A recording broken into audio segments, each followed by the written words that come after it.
Top quality और consistent performance के लिए सिर्फ सिल्वर पंप्स एंड मोटर्स, नाम याद रखना। અમદાવાદના શાકભાજીના વેપારીઓએ વિરોધ કર્યો છે। જોધપુર ખાતે વેપારીઓ રસ્તા પર ઉતરી આવ્યા। દબાણ હટાવવા કોર્પોરેશન મારામારી કરે છે। પોલીસ કે કોર્પોરેશન વાત ન સાંભળતી હોવાના આક્ષેપ લગાવ્યા છે। વેપારીઓની પોલીસે ફરિયાદ નથી લીધી। એએમસીએ દબાણની જગ્યા કહી સુમસામ જગ્યા આપતા તેઓ રોષે ભરાયા છે।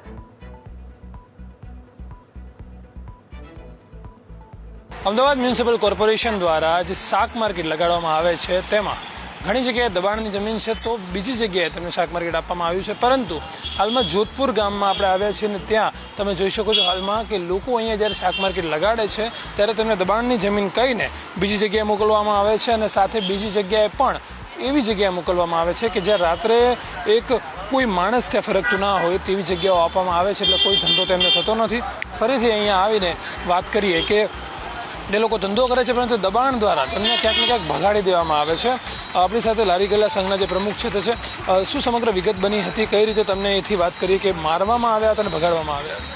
અહીંયા આગળ પરમ દિવસે અમે 2 રાતના 3 દિવસ અહીંયા બેઠા છીએ। કોર્પોરેશન દ્વારા એના કર્મચારીઓ, એના બોડીગાર્ડ અને એના મજૂરો દ્વારા બહેનોની સાથે બેબસ વર્તન કરવામાં, મારવામાં આવ્યા। એ લોકોના પથારામાં પૈસા તે લૂંટી લેવામાં આવ્યા। અમારા એક સાથી જેને માર્યો અને મોબાઈલ લૂંટી લીધો, એ મોબાઈલ અત્યારે પોલીસની જોડે છે, પણ પોલીસ ફરિયાદ નોંધતી નથી। અહીંનો મુદ્દો એવો છે કે અહીંયા જે માર્કેટ હતું 20 વર્ષથી ચાલે છે, એ લોકોને શિફ્ટ એવી જગ્યાએ કરે કે જ્યાં ધંધો ચાલતો નથી। અહીંયા ઘડી જે પથારાવાળા હતા એ લોકો આજુબાજુ 10 થી 12 દુકાનો લીધી, જેના કારણે ગ્રાહકી ત્યાં જતી નથી, એટલે ઓડ જગ્યાએ માર્કેટ આપી છે અને અંદરના રોડમાં આપી છે। માર્કેટ લોકાલિટી સામાન્ય પબ્લિક હોય ત્યાં હોવું જોઈએ, મુખ્ય રસ્તા પર હોવું જોઈએ, પણ અમદાવાદમાં જે 5-7 માર્કેટ બને એમાં પહેલું માર્કેટ એવું છે કે જે ઓડ જગ્યાએ આપ્યું છે બંગલાઓની બાજુમાં અને કોર્પોરેટ વિસ્તારમાં આપ્યું કે ત્યાં ધંધો ચાલતો નથી, અંદરના રોડે આપ્યું છે। માગણી એટલી જ છે કે તમે લોકાલિટી હોય, સામાન્ય પબ્લિક હોય ત્યાં માર્કેટ આપો, તમે ત્યાં જગ્યા ફાળવો આ લોકોને, જેથી કરીને આ લોકોને રોજગારી ચાલે। આજુબાજુમાં દુકાનનો અવસર મળી ગયા છે રેસ્ટોરન્ટ વાળાઓને, જેથી કરી લોકો ત્યાં જતા નથી। આનાથી આજે અમારું માર્કેટ ન બન્યું, એના નજીક આ લોકોનો સ્ટાર બજારના બીજા બધા બજાર પડી રહ્યા છે, તો એના કારણે લોકો ત્યાં જતા નથી। એટલે મૂળ પ્રશ્ન એ છે કે લોકો વર્ષોથી રોજનું રોજ કમાઈને ખાય, એ તમામ લોકોની રોજીરોટી છીનવાઈ ગઈ, એટલે ફરીથી એમની જૂની જગ્યાઓ પર આવવા માટે મજબૂર થયા છે આ લોકો। ફરિયાદ અમારી લેતી નથી।